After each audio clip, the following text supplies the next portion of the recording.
وانفعنا وزدنا علما وبارك لنا في علمنا وارزقنا الإخلاص في القول والعمل كاملا وعلما نافعا لا ينسى وتوفيقا دائما وصحة ويقينا وعافية. اللهم افتح لنا كل خير، اللهم اكفنا بحلالك عن حرامك وأغننا بفضلك عمن سواك، آمين يا رب العالمين. Alhamdulillah kaum muslimin rahimakumullah. Kita lanjutkan pengajian tafsir Al-Quran satu hari satu halaman. Dan pada pertemuan yang lalu sudah kita selesaikan tafsir surah Al-Anfal, surah yang ke-8.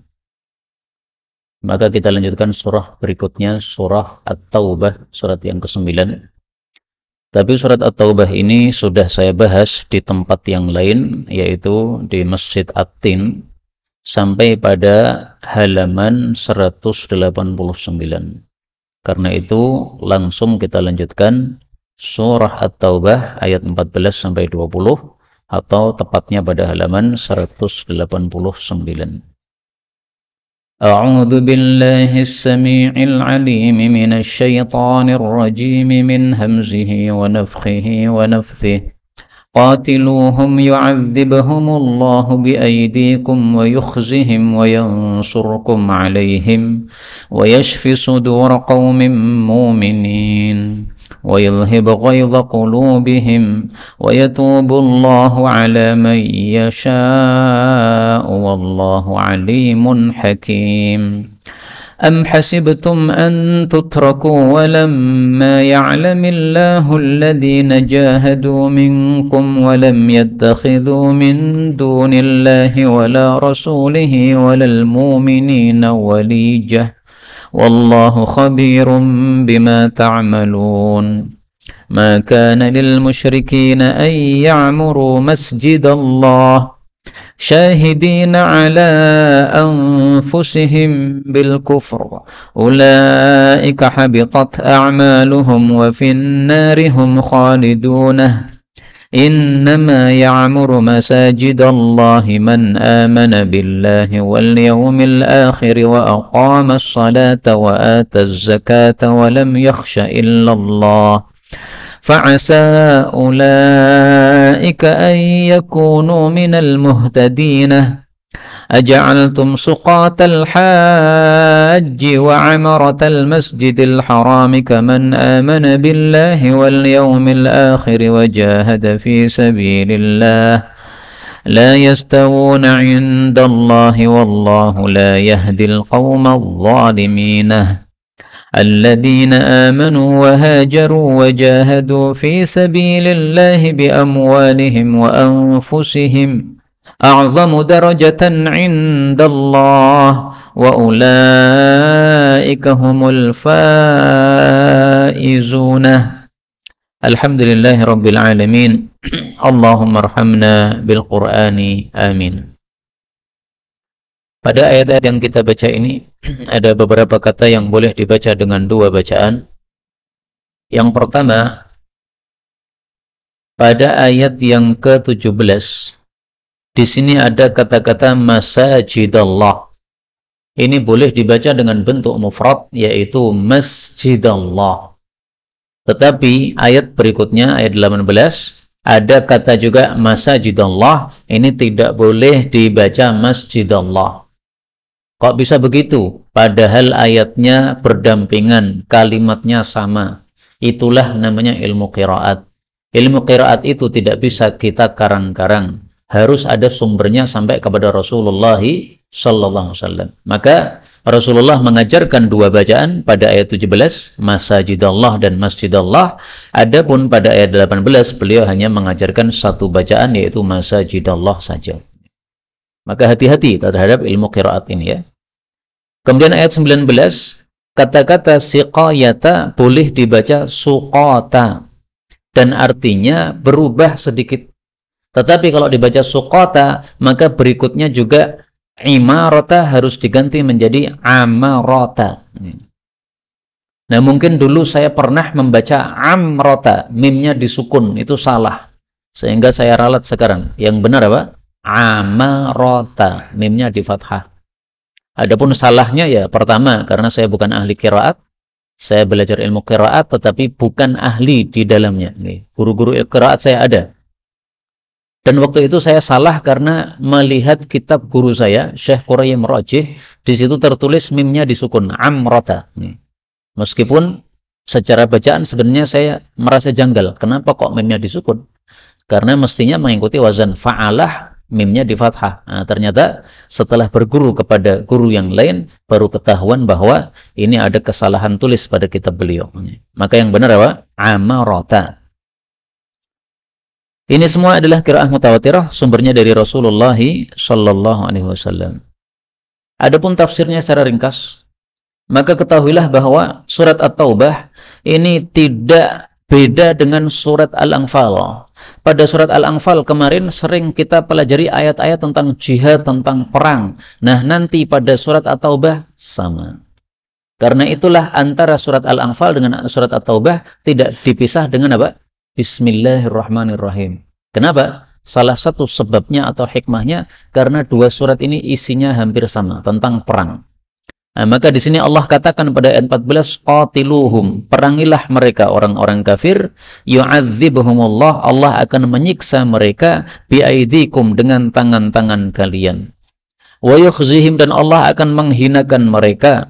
Wa yansurkum, dan Allah akan menolong kalian alaihim, terhadap mereka orang-orang kafir. Wa yashfi, dan Allah akan menyembuhkan, akan melegakan sudura qaumin mu'minin, dada-dada kaum-kaum yang beriman. Kaum muslimin rahimani wa rahimakumullah. Dulu Nabi Muhammad SAW dan kaum muslimin berada di Mekah, disiksa-siksa oleh orang-orang kafir. Tetapi tidak boleh dilawan dengan perang. Allah belum mengizinkan perang. Begitu Nabi sudah hijrah ke Madinah, umat Islam sudah tambah kekuatannya, saat itulah Allah perintahkan jihad. Maka tahun 1 Hijriah belum ada perintah jihad. Tahun 2 Hijriah baru diperintahkan jihad. Qatiluhum, perangi mereka, orang-orang kafir itu. Maka dari ayat ini diambil pelajaran bahwa hukum memerangi orang kafir adalah wajib. Karena diperintahkan, qatilu, perangilah mereka. Berarti wajib. Maka apa hukumnya jihad? Hukumnya jihad adalah wajib. Sama dengan sholat 5 waktu wajib, sama dengan puasa Ramadan wajib, sama dengan haji wajib, sama dengan zakat wajib, jihad juga wajib. Karena itu orang yang mengatakan jangan ajarkan jihad, Islam itu rahmatan lil alamin, itu orang bodoh yang tidak paham Quran. Kalau orang paham Quran pasti mengatakan jihad wajib sama dengan sholat wajib. Ada ayat yang lebih jelas lagi menunjukkan wajibnya jihad. Allah Subhanahu wa taala mengatakan kutiba alaikumul qitalu wa huwa kurhul lakum. Telah diwajibkan atas kalian untuk berperang meskipun perang itu tidak kalian sukai. Surat Al-Baqarah ayat 216. Kutiba alaikumul qital. Diwajibkan atas kalian perang. Kalau kutiba tidak diartikan perang, mau diartikan apa lagi? Kutiba itu artinya diwajibkan, berarti wajib hukumnya. Sama dengan kutiba alaikumussyam, diwajibkan atas kalian puasa. Kalau kutiba tidak diartikan wajib, diartikan apa lagi? Kalau orang mengakui wajibnya puasa Ramadan, berarti harus mengakui wajibnya jihad. Karena sama-sama ayatnya kutiba alaikum, satunya syam, satunya qital. Bahkan Rasulullah SAW bersabda, siapa yang mati belum pernah perang, hati-hati. Man mata, barang siapa yang mati walam yaghzu, belum pernah perang. Seperti kita belum pernah perang nih. Walam yuhaddits nafsahu bighazwin, dan belum meniatkan dalam hati untuk perang. Mata ala syu'batin min nifaq, matinya di atas cabang kemunafikan. Hadis riwayat Muslim. Nah, maka orang-orang seperti kita yang tidak pernah mengalami perang, karena perang melawan penjajah ke Indonesia ini sudah selesai, dengan selesainya Jepang dan Belanda dan PKI, maka kita wajib untuk yuhaddits, meniatkan dalam hati berperang. Bukan berarti kita berharap mudah-mudahan ada perang, tidak, nggak boleh berharap ada perang. Ya mudah-mudahan Indonesia aman, tentram terus. Tetapi seandainya ada perang, nah, maka kita niatkan dalam hati kita apa? Kita akan ikut perang. Jadi yang belum pernah niat perang, saat ini juga, detik ini juga, niatkan dalam hati, saya akan perang kalau memang wajib perang ketika terjadi perang tersebut. Karena kalau tidak kita niatkan, matinya munafik, na'udzubillahi min syarri dzalik. Apa manfaat dari perang? Manfaatnya pertama, yu'adzibhumullah. Allah akan menyiksa orang-orang kafir. Yang dimaksud menyiksa ini akan dibunuhi oleh Allah Subhanahu wa taala. Dengan apa? Biaidikum, dengan tangan-tangan kaum muslimin yang membawa pedang-pedang kalau zaman dulu, kalau sekarang ya pakai bom dan sebagainya. Wa yukhzihim, dan Allah akan menghinakan orang-orang kafir, maksudnya dijadikan sebagai tawanan perang. Jadi dari perang itu ada dua kemungkinan. Ada kalanya mereka mati dibunuh oleh pedang-pedang kaum muslimin, ada kalanya mereka rendah, kalah, mereka jadi tawanan perang. Itulah makna yukhzihim. Dan Allah menjanjikan wa yansurkum alaihim, Allah akan menolong kalian. Jadi kapan pertolongan Allah turun? Kalau kita mau angkat pedang melawan orang-orang kafir. Maka ketika Jepang dan Belanda menyerbu Indonesia, para kiai dan santri-santri angkat pedang, bambu runcing, akhirnya menang. Kok menang? Karena sudah dijanjikan oleh Allah, yang surkum, Allah akan tolong kalian. Kalau sudah ditolong Allah, pasti menang.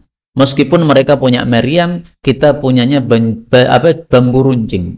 Kok bisa menang? Bukan karena bambu runcingnya, tapi karena pertolongan Allah Subhanahu wa taala. Wa yashfi sudura qaumin mu'minin, dan Allah akan menyembuhkan hati kaum mukminin. Hatinya sakit karena dijajah. Kalau zaman dulu orang-orang muslim berada di Mekah, mereka sakit hati mereka karena setiap hari dicemooh, setiap hari siksa-siksa oleh orang-orang kafir. Betapa tidak sakit hati kalau begitu caranya. Bilal bin Rabah setiap pagi disiksa di padang pasir, apa enggak sakit hatinya? Maka ketika Bilal melihat majikannya, dia langsung pengen membunuh majikannya tersebut. Ketika Bilal sudah hijrah ke Madinah, kemudian ketika menyerang Mekah, melihat mantan majikannya dulu yang sering menyiksa dia, nah, pastilah dia sangat sakit hatinya melihat kondisi dulu disiksa oleh orang-orang kafir. Nah, akan disembuhkan oleh Allah dengan sebab kemenangan. Ayat 15, wa yulhib, dan Allah akan melenyapkan ghaidha, kedongkolan qulubihim, hati-hati orang-orang beriman. Wa yatubullahu, dan Allah akan memberikan tobat ala may yasha, kepada siapapun yang Allah kehendaki. Wallahu alimun, dan Allah Maha tahu, hakimun, Maha bijaksana. Jadi kedongkolan hati orang-orang beriman gara-gara dulu dikalahkan dan disiksa-siksa oleh orang-orang kafir, dijajah oleh orang kafir, akan lenyap kedongkolan tadi karena sudah dimenangkan perangnya oleh Allah Subhanahu wa taala.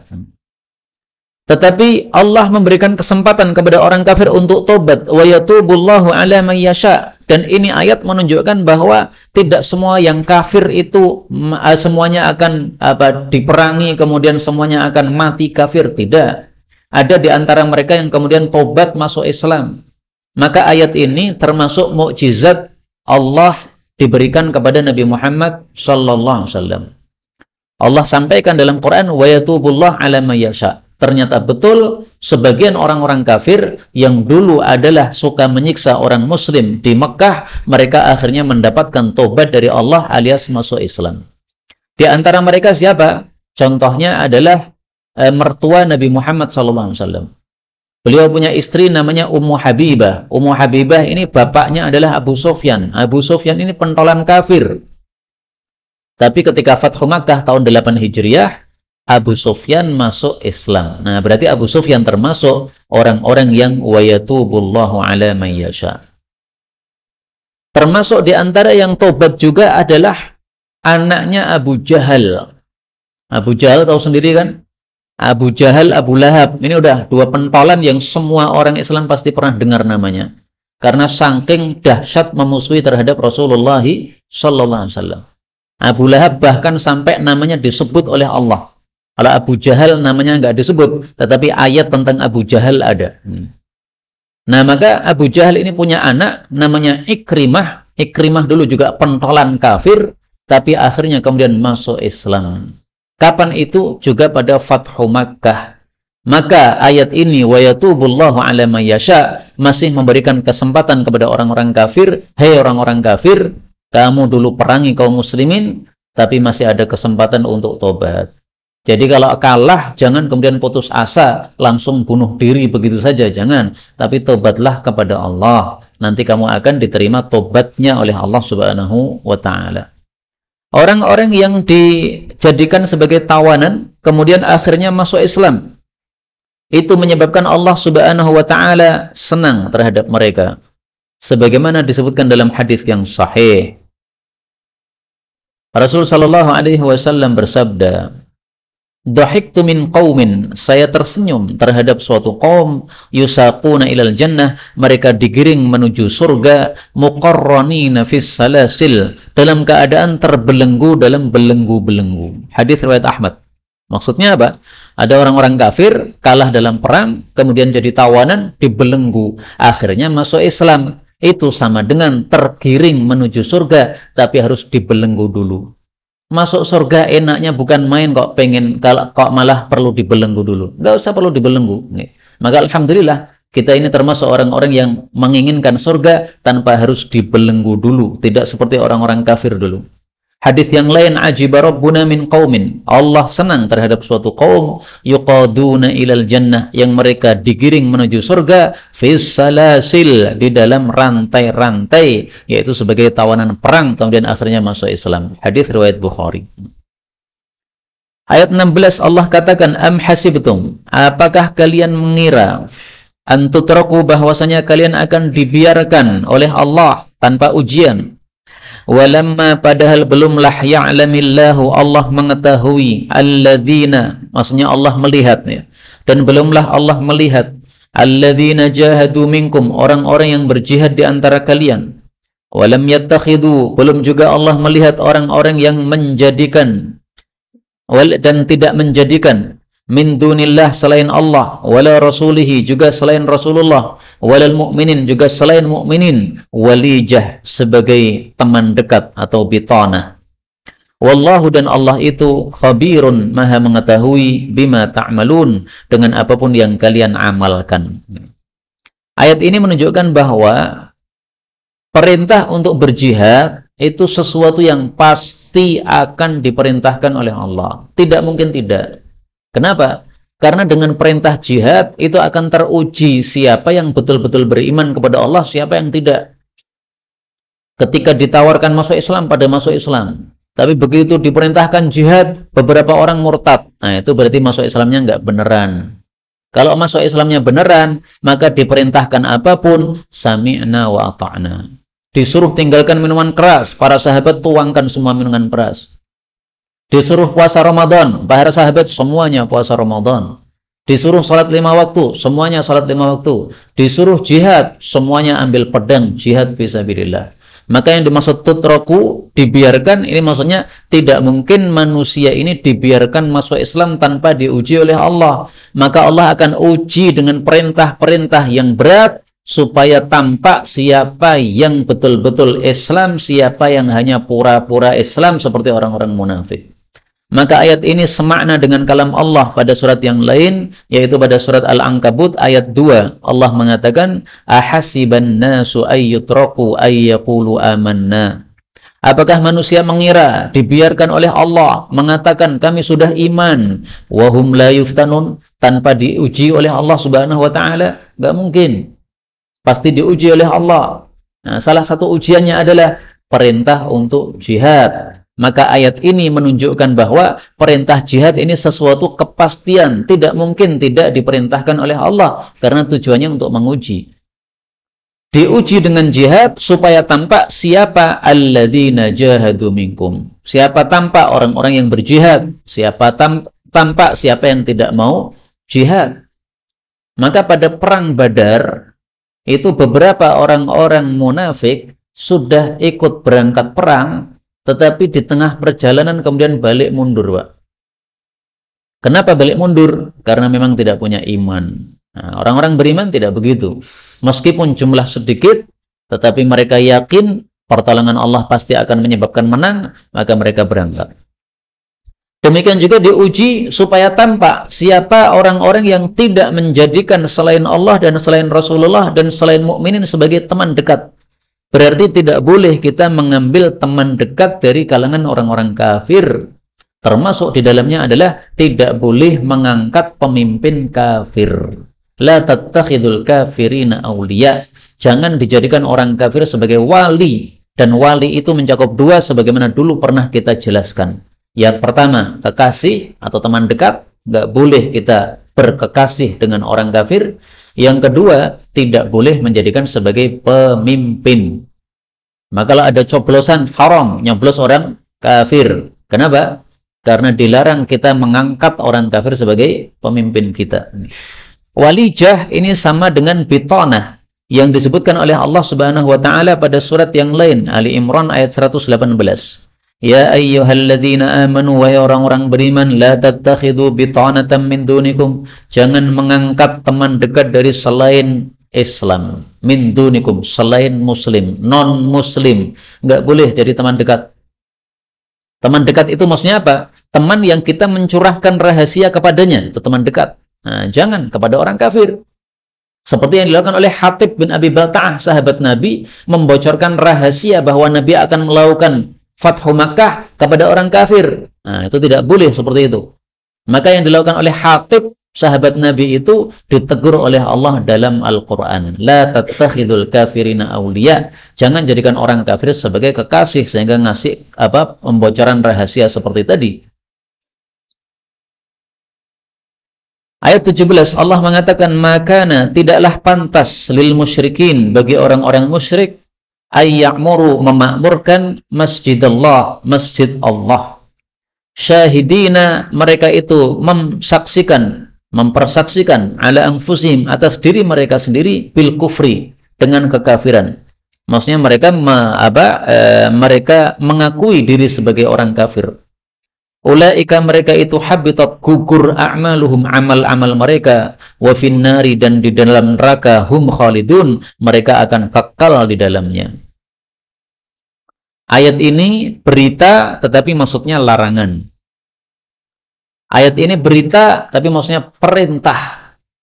Larangan untuk orang kafir memakmurkan masjid, perintah untuk orang beriman supaya melarang orang-orang kafir ikut memakmurkan masjid kita.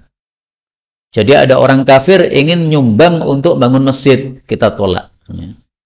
Kenapa? Karena Allah melarang. Maka nalil musyrikin, nggak pantas orang kafir memakmurkan masjid. Maka apapun yang bersifat kemakmuran masjid, kalau ada bantuan dari orang kafir, maka kita tolak. Adapun kalau hadiah dari orang kafir kepada kita sebagai tetangga, nggak ada masalah. Meskipun ada hadis yang melarang, ya. Saya tampilkan di sini hadis yang melarang, dan ini masalah khilafiyah. Inni nuhidu an zabdil musyrikin. Sesungguhnya saya dilarang oleh Allah untuk menerima hadiahnya orang-orang musyrik. Hadis riwayat Abu Dawud. Tetapi ada hadis yang lain yang sangat banyak Rasulullah menerima hadiah dari orang-orang kafir. Nah, sehingga harus dikompromikan antara dua hadis tersebut. Berarti ada yang terlarang, ada yang tidak terlarang. Maka ringkasnya, kalau hanya sekedar sebagai pertetanggaan saja, tidak menyebabkan rusaknya agama, maka tidak ada masalah. Tapi kalau orang kafir menghadiahkan kepada kita pada hari Natal salib, maka jangan diterima, haram diterima. Menghadiahkan roti bentuknya salib, haram diterima, jangan diterima. Nah, itu menunjukkan kekafiran seperti itu kalau kita menerimanya. Kita ambil beberapa faedah dari ayat ini. Faedah yang pertama, orang-orang musyrik tidak pantas memakmurkan masjid. Masjid apa yang dimaksud? Semua masjid. Tidak hanya Masjidil Haram saja, tidak hanya Masjid Nabawi saja. Maka meskipun di sini dibaca Masjidallah menurut sebagian qiraat, tetapi sebagian membaca Masajidallah yang berarti semua masjid Allah Subhanahu wa taala. Dibaca Masjidallah pun juga semua masjid. Karena fi'il isim mufrad kalau mudhaf menunjukkan umum, berarti semua masjid.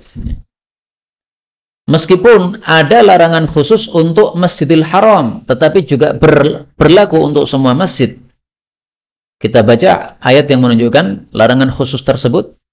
Allah katakan pada surat At-Taubah ayat 28. Kalau ini tadi ayat 17 ya. Ya ayyuhalladzina amanu innamal musyrikuuna najas. Wahai orang-orang beriman, tiada lain orang musyrik itu najis. Fala yaqrabul masjidal haram. Maka mereka jangan masuk ke Masjidil Haram. Ini meskipun sebutannya Masjidil Haram, tapi berlaku untuk semua masjid. Kenapa? Karena pada ayat ini disebutkan masajidallah yang berarti semua masjid. Nih. Maka ayat ini satu sama lain saling menafsirkan. Di sana disebutkan Masjidil Haram, tapi di sini disebutkan semua masjid. Maka orang kafir mau masuk masjid ini nggak boleh. Nih. Pak, izin Pak masuk masjid. Untuk apa? Layah-layah, pakai kipas angin masjid. Haram, nggak boleh dibuat masuk. Nih, diizinkan masuk. Boleh orang kafir masuk masjid kalau ada harapan dia masuk Islam. Pak, izin Pak masuk masjid. Ngapain? Mau ikut pengajian. Nah, silahkan ikut pengajian. Nanti setelah pengajian syahadaten. Nah, maka dipersilahkan masuk pengajian. Kemudian nanti disuruh untuk mengucapkan 2 kalimat syahadat. Allah mengatakan ulaika habitat a'maluhum. Amal mereka gugur alias tidak ada nilainya di hadapan Allah. Kenapa amal mereka gugur? Karena amalnya untuk selain Allah. Amal itu hanya diterima kalau untuk Allah. Orang-orang kafir amalnya bukan untuk Allah, tapi untuk selain Allah, maka nggak ada nilainya. Pada surat yang lain, pada ayat yang lain, yaitu surat At-Taubah ayat 54, Allah menyebutkan kenapa amalan mereka nggak diterima. وَمَا مَنَعَهُمْ أَن تُقْبَلَ مِنْهُمْ نَفَقَاتُهُمْ إِلَّا أَنَّهُمْ كَفَرُوا بِاللَّهِ. Tidaklah menyebabkan diterimanya nafkah atau infak mereka kecuali gara-gara mereka kafir kepada Allah Subhanahu wa taala. Jadi orang kafir itu kasihan sekali. Amal mereka sebanyak apapun nanti di akhirat nggak ada nilainya. Tetapi Allah tidak pernah dolim ya. Sehingga orang kafir kalau punya kebaikan pasti sudah dibalas oleh Allah di dunia. Dalilnya riwayat Muslim. Wa ammal kafir, adapun orang kafir, fayut'amu bihasanatihi fid dunya. Maka dikasih makan, maksudnya dikasih rezeki oleh Allah dengan sebab kebaikan-kebaikan dia di dunia. Jadi orang kafir yang sifat sosialnya tinggi, itu oleh Allah dikasih balasan kenikmatan dunia. Badannya sehat, hartanya banyak, keluarganya tenang, tentram. Tetapi hatta idza afda ilal akhirah, kalau sudah sampai akhirat, lam takul lahu hasanah, sudah enggak punya lagi pahala kebaikan, yu'ta biha khairan, yang akan diberi pahala untuknya.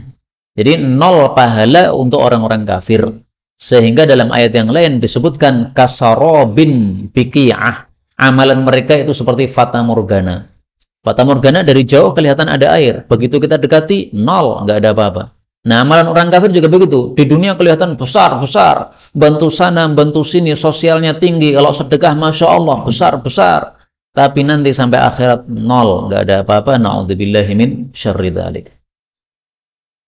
Kemudian Allah mengatakan pada ayat 18, Innama, sesungguhnya tiada lain, ya'muru masajidallah, memakmurkan masjid-masjid Allah, adalah man, orang yang amana billah, iman kepada Allah, wal yaumil akhir, dan hari akhir, yaitu kiamat, wa aqamas salata, dan menegakkan salat 5 waktu, wa ataz zakah, dan membayarkan zakat, zakat mal, zakat fitrah, walam yakhsha illallah, dan tidak takut kecuali kepada Allah Subhanahu wa taala. Fa'asa, maka semoga, tetapi maksudnya pasti, ulaika, mereka itu, ayyakunu, bahwasanya mereka menjadi minal muhtadin, termasuk orang-orang yang mendapatkan hidayah. Kata-kata asa artinya secara bahasa semoga. Tetapi kenapa diartikan pasti? Nah, di sini ada kaidah tafsir. Ya. Kaidah asa minallahi wajibun. Kata-kata asa, kalau Allah yang mengatakan, maka maksudnya adalah pasti terjadi. Kenapa? Karena Allah itu tidak pernah menginginkan sesuatu kemudian tidak terjadi, itu nggak pernah. Kalau manusia mengatakan asa, ya betul-betul semoga, harapan. Semoga besok tahun depan saya punya anak. Nah, harapan saja. Apakah tahun depan betul-betul kamu punya anak? Belum tentu. Tetapi kalau Allah mengatakan semoga, asa, maka maksudnya pasti. Pasti mereka adalah orang-orang yang mendapatkan hidayah. Kaum muslimin rahimani wa rahimakumullah. Jadi ayat 18 surat At-Taubah ini sangat penting bagi kita. Karena ini adalah kunci supaya kita dapat hidayah. Apa yang dimaksud dapat hidayah? Maksudnya adalah memegangi hidayah sampai menuju ke arah surga. Itu namanya muhtadin, mendapatkan hidayah. Selalu dapat hidayah terus, selalu mengikuti hidayah terus, sampai akhirnya masuk surga. Itu makna muhtadin. Jadi kunci supaya termasuk muhtadin bagaimana? Nih, ya'muru masajidallah, makmurkan masjid Allah. Karena itu kalau kita pengen masuk surga, berarti wajib memakmurkan masjid Allah Subhanahu wa taala. Pengen masuk surga, kuncinya memakmurkan masjid. Pengen masuk surga, datang sholat 5 waktu ke masjid. Pengen masuk surga, ada tadarus di masjid, ikuti tadarus di masjid. Pengen masuk surga, ada kajian di masjid, duduk di kajian di masjid. Itulah makna ya'mur, memakmurkan masjid Allah. Memakmurkan itu ada dua macam. Yang pertama, memakmurkan fisiknya masjid. Dibangun, dicat lagi temboknya kalau sudah kotor, dibersihkan, disapu, dipel. Itu semuanya memakmurkan dari sisi fisiknya masjid. Yang kedua, dan ini lebih penting, adalah memakmurkan masjid dari sisi maknawinya, yaitu ibadah-ibadah yang ada di dalamnya. Pengajian, tadarusan, sholat jamaah, tarwehan, semua itu adalah memakmurkan masjid. Dua-duanya penting, tetapi lebih penting yang kedua, yaitu maknawinya masjid. Karena tujuan dibangunnya masjid adalah untuk ibadah kepada Allah Subhanahu wa taala. Tapi memang ibadah tidak nyaman kalau masjidnya tidak nyaman, sehingga perlu dicat ulang, sehingga perlu disapu, sehingga perlu dipel dan sebagainya. Apa fadilah menyapu masjid? Hadis mengatakan wa ikhrajul qumamah minha, mengeluarkan sampah dari masjid, muhurul huril in, adalah mahar untuk dapat bidadari surga. Nah, maka siapa yang ingin dapat bidadari surga, maka hendaklah nyapu masjid. Meskipun sekali seumur hidup, lebih bagus kalau setiap hari. Hadisnya diriwayatkan oleh Tabarani, disahihkan oleh Imam Diya, tetapi didhaifkan oleh Al-Albani. Jadi derajatnya diperselisihkan oleh para ulama. Tapi memang kebanyakan ulama mendhaifkannya. Di antaranya adalah Al-Imam Al-Mundhiri, Al-Imam Al-Haythami, Al-Imam Al-Munawi, Al-Syekh Al-Albani, dan yang lain-lain, ya. Tapi yang mensahihkan juga ada Al-Imam Ad-Diya. Ya, mudah-mudahan betul-betul ini sabda Nabi, sehingga betul-betul yang nyapu masjid mendapatkan apa? Bidadari surga. Kaum muslimin rahimani wa rahimakumullah, dari ayat ini kita ambil beberapa faedah. Faedah yang pertama, tanda orang itu beriman adalah memakmurkan masjid. Karena di sini Allah katakan man amana billah. Berarti kalau memakmurkan masjid, berarti dia iman kepada Allah Subhanahu wa taala. Nah, maka kita bersyukur kepada Allah nih. Malam ini kita duduk di masjid, mendengarkan pengajian, ini termasuk memakmurkan masjid.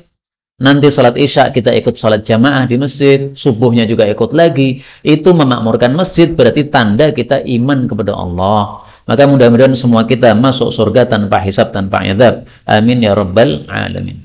Ada hadis yang mengatakan seperti itu.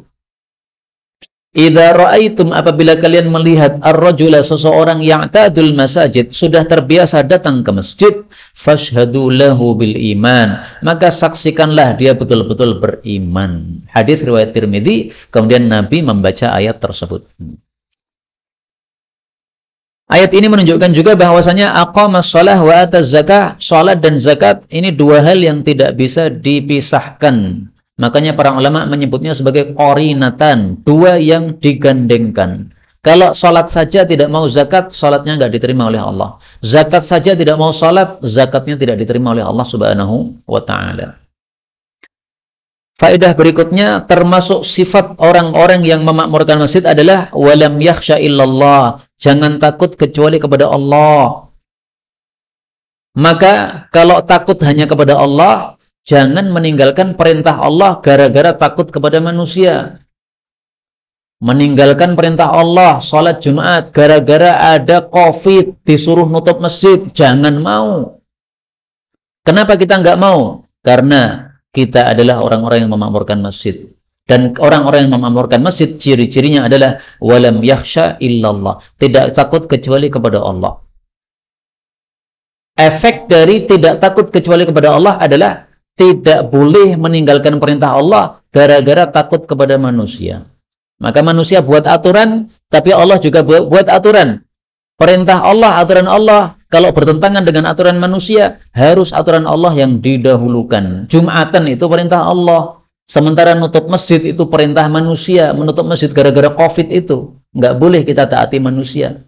Maka alhamdulillah, dulu masjid ini masih buka meskipun kondisi COVID pada saat Jumatan maupun sholat-sholat harian. Itu sudah sesuai dengan ayat ini. Masjid-masjid yang tutup dulu, ada beberapa masjid, itu tidak sesuai dengan ayat ini. Na'udzubillahi min syarri dzalik.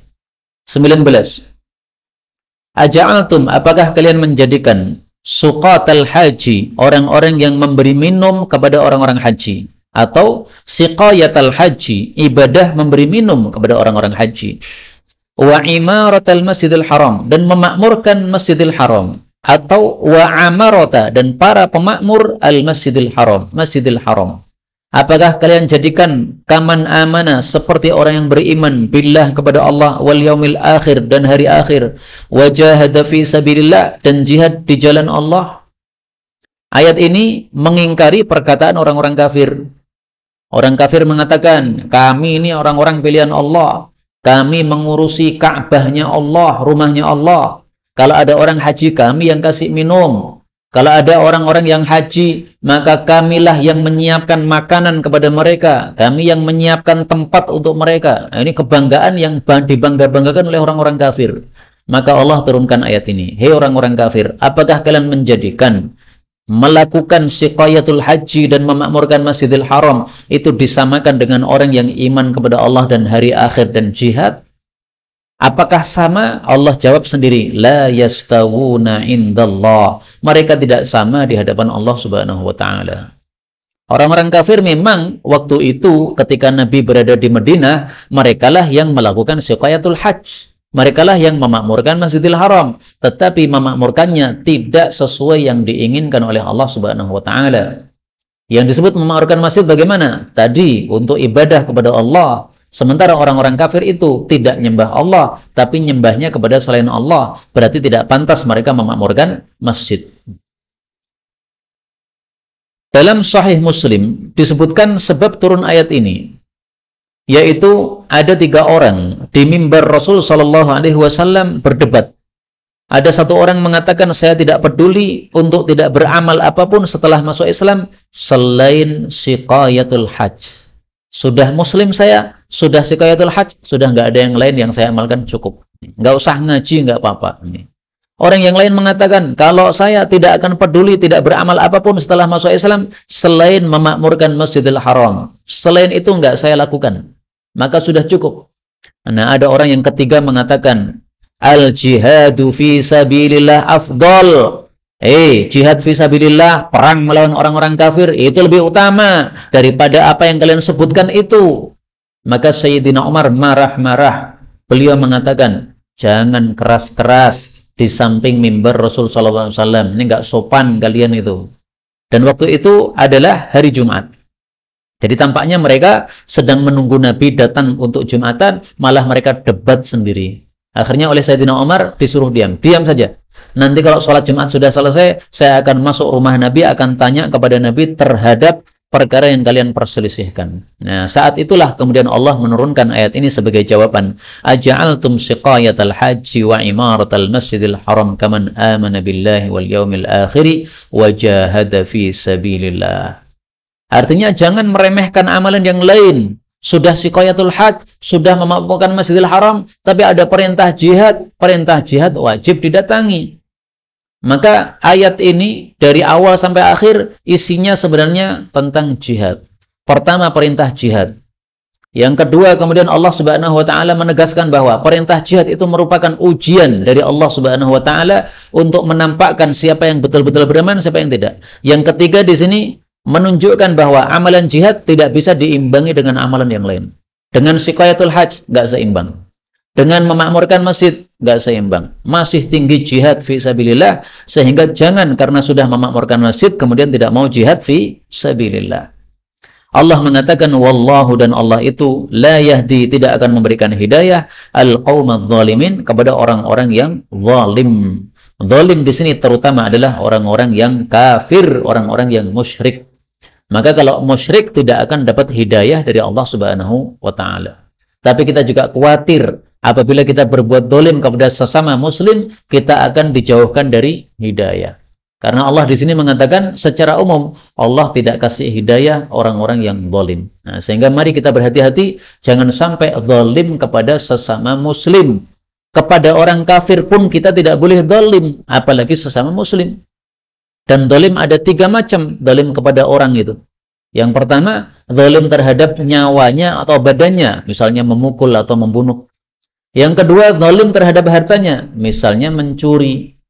Yang ketiga, zalim terhadap kehormatannya, misalnya mengejek, mencemooh, menuduh. Itu semuanya termasuk zalim. Hati-hati ini. Orang yang zalim kepada sesama muslim bisa-bisa dijauhkan dari hidayah karena Allah mengancam wallahu la yahdil qaumadz zalimin. Ayat terakhir pada pertemuan kali ini, Allah mengatakan alladzina amanu, orang-orang yang beriman, wa hajaru, dan berhijrah, wajahadu, dan berjihad fi sabilillah, di jalan Allah, bi amwalihim, dengan harta mereka, wa anfusihim, dan jiwa mereka, a'zamu darajatan, lebih besar derajatnya, maksudnya lebih besar fadilahnya atau keutamaannya, indallah, di hadapan Allah, wa ulaikahum, dan mereka itulah al-faizun, orang-orang yang beruntung. Jadi Allah menegaskan bahwa orang-orang yang beriman, hijrah, jihad, ini adalah orang-orang yang derajatnya lebih tinggi besok di hadapan Allah di surga. Dan ayat ini sekaligus menunjukkan pentingnya iman, hijrah, jihad, sehingga disebutkan 3 amal ini oleh Allah secara khusus. Padahal amalan Islam tidak hanya 3 ini. Tapi ketika disebutkan 3 ini, berarti menunjukkan fadilahnya 3 amal ini. Dan kita temukan dalam hadis Nabi, Rasulullah juga menyebutkan 3 amal ini secara khusus. Hadis sahih diriwayatkan oleh Imam Nasa'i. Inna syaitana qa'ada libni Adam bi'atruqihi. Sesungguhnya setan itu duduk menyekat manusia di jalan-jalan yang dia lalui. Faqa'ada lahu di tariqil Islam. Dia mencegatnya ketika akan masuk Islam. Maka setan membisikkan, kamu masuk Islam, kamu tinggalkan agama nenek moyangmu. Maka si muslim ini tetap masuk Islam, akhirnya qa'adalahu bitariqil hijrah, dicegat pada waktu dia ingin hijrah dari Mekah menuju ke Madinah, dicegat oleh setan, dibisiki, kamu akan hijrah meninggalkan negaramu dan kamu meninggalkan keluargamu juga, meninggalkan langitmu. Maka Nabi SAW kemudian menjelaskan, ini si muslim tetap hijrah, akhirnya dicegat lagi oleh setan bitariqil jihad, pada waktu dia akan pergi berjihad. Nah, di sini Nabi sebutkan 3 amal, masuk Islam, hijrah, dan jihad. Sebagaimana tadi Allah sebutkan 3 amal, iman, hijrah, dan jihad. Mana yang belum kita amalkan? Iman, alhamdulillah sudah. Hijrah, nah, tidak perlu hijrah kita dari Indonesia karena Indonesia adalah negara Islam, meskipun aturan Islam tidak dipakai di dalam Indonesia, tapi Indonesia disebut negara Islam karena kebanyakan umatnya beragama Islam dan mereka bebas melaksanakan ibadah Islam. Adapun tidak diterapkan syariat Islam, itu dosa ditanggung oleh pemerintah negara Indonesia. Karena mereka lah yang bisa menerapkannya, rakyat tidak bisa menerapkannya karena potong tangan dan sebagainya, itu yang menerapkan adalah para penguasa. Karena itu hijrah belum pernah kita lakukan, maka kita melakukan hijrah yang bisa kita lakukan. Apa hijrah yang bisa kita lakukan? Rasulullah SAW bersabda, afdalul muhajirin, paling utamanya hijrah adalah man hajara ma nahallahu ta'ala anhu, menghijroi atau meninggalkan apa yang Allah Subhanahu wa taala melarangnya. Jadi ayat ini masih bisa kita amalkan, yaitu apa? Melakukan hijrah terhadap perbuatan-perbuatan dosa. Wa afdalul jihad, dan jihad yang paling utama adalah man jahada nafsahu fi dzatillah, orang yang memerangi nafsunya untuk mentaati Allah Subhanahu wa taala. Jadi hijrah dan jihad masih bisa kita lakukan meskipun di Indonesia tidak ada perang. Kemudian ayat ini menunjukkan bahwa jihad ada dua macam, bi amwalihim wa anfusihim, ada jihad harta, ada jihad dengan jiwa. Tambah satu lagi oleh Nabi SAW dalam hadis yang lain, bil lisan, dengan lidah. Kemudian yang dimaksud faizun, orang-orang yang beruntung, adalah orang-orang yang selamat dari neraka, masuk ke dalam surga. Sebagaimana disebutkan oleh Allah pada surat yang lain, pada surat Al-An'am ayat 16, may yusraf anhu yawma idzin faqad rahimah wa dzalikal fawzul mubin. Barang siapa yang dipalingkan dari siksa besok pada hari kiamat, berarti sudah dirahmati oleh Allah, dan itulah keberuntungan yang besar. Maka kita tutup pengajian kali ini dengan doa kepada Allah. Mudah-mudahan semua kita termasuk al-faizinal aidina ilallah. Amin ya rabbal alamin. Walhamdulillahi rabbil alamin.